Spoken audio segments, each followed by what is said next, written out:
I'm not even sure how to demonstrate the slidesMania website for you because it's just a website that you just need to roll up your sleeves and explore a little bit. But there are a couple things I want to show you. One thing I really do not like about the slidesMania website is that there's no way to search. So you just have to browse through the templates and try to find the ones that you want. There are a few options for narrowing it down, like these are the education templates. So if you know you're looking for a way to build a choice board into your lesson or a weekly planner for your students, something like that, you can narrow it down a little bit. Otherwise, you just sort of have to browse by the categories and you can see that there are a lot of templates. If you click on show all, you'll get one page and then there's at least 16 pages. So you just have to sort of dig in and explore.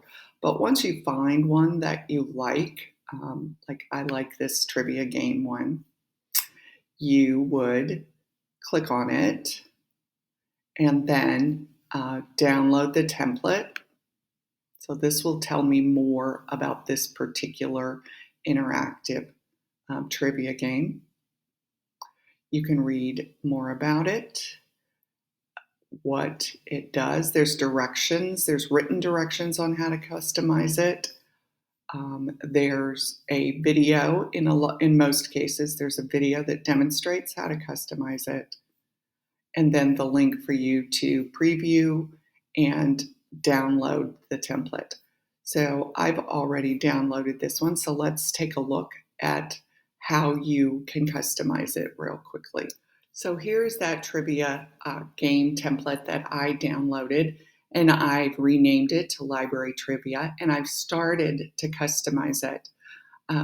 You will notice as you scroll down that there are hidden slides in the video. That's just part of the already built-in interactivity of this game, so you don't want to undo any of that. If you watched her video about how to customize it, she would tell you that the first thing you need to do is go into Slide Edit Master and go into the Master Slides section, and that's where you put in your questions. So this is where I changed the name of the game on this first start screen, and then I started adding in my questions. So the template pages look like this, where it just says add your statement here, option 1 and option 2.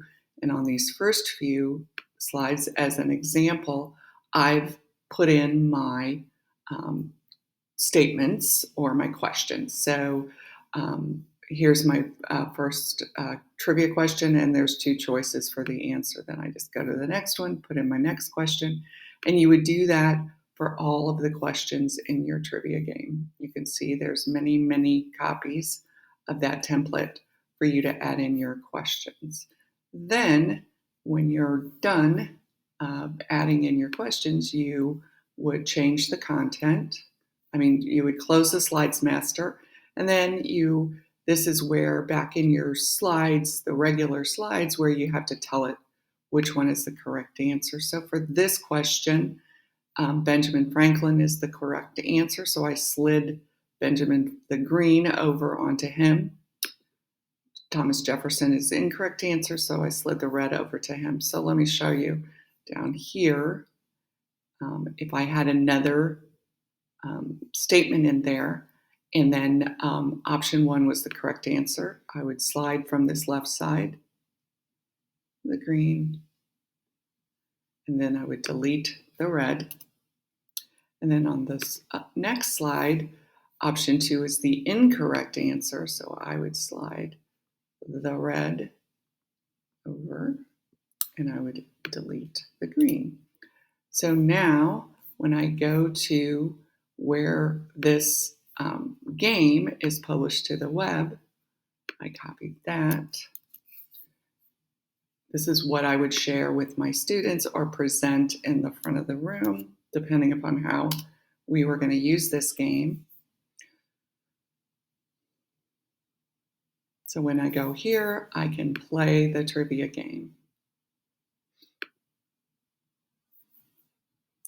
The Library Company, America's first successful lending library, was founded by whom? Benjamin Franklin. And it turns green. And then I go to the next.